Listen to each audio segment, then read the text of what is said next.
Здравейте, здравейте! Ние сме Марто и Георги от Dog Brothers. Намираме се в нашия пикап за кучешки доставки. И днес в Деня на народните будители решихме да стартираме нашата социална благородна инициатива, свързана с подпомагането на осиновяването на бездомни кучета.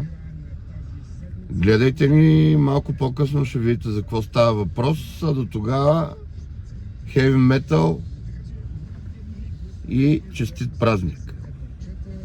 Георги, сме в общинския приют на Екоравновесие в Долни Богоровград, София.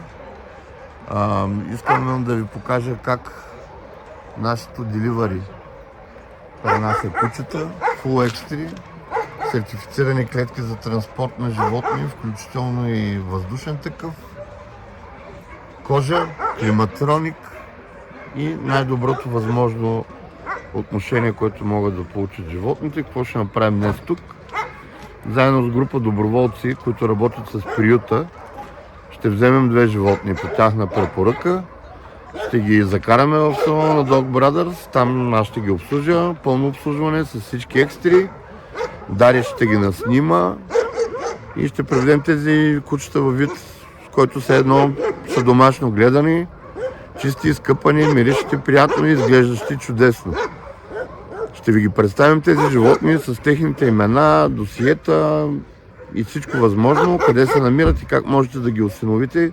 И смятаме от тук нататък това нещо да го правим абсолютно редовно, с идеята да помогнем тези животни да излязат от условията, в които се намират тук.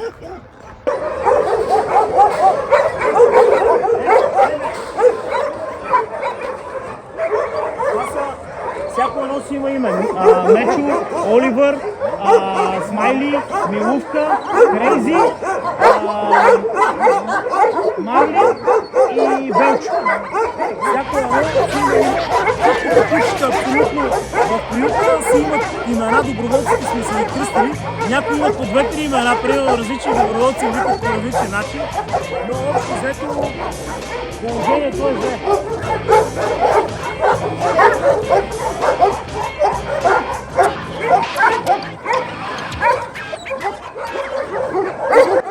Това е Минди.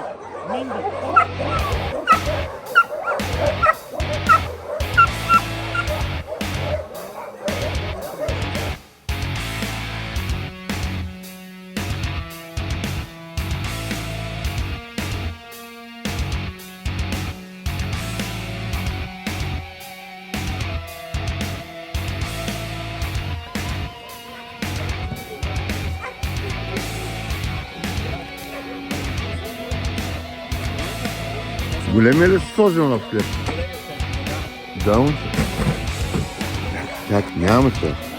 Няма ги. Тя знаеш какъв хубав ще направи? Да. Ще направим звезда.